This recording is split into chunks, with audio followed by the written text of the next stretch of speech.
kupata utakaso.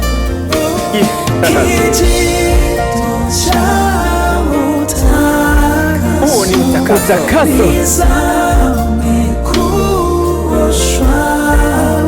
Asante Baba.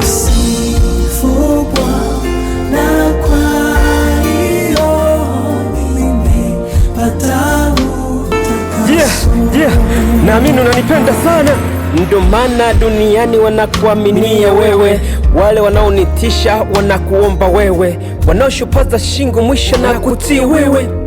Ukaamua kutupangia na muda, hatima ya kesho kaificha ulituweza. Mtunzi wa kalenda na yalishindwa kabisa, ukatokea mipaka tujui siku ya kufa. Ulituumba ukatuweka sote sawa tu, dongo tunakanyaga tulipii ushuru, tunakula tunaishi njaa imuachi mtu, hakuna liye tofauti, labda ni matabaka tu.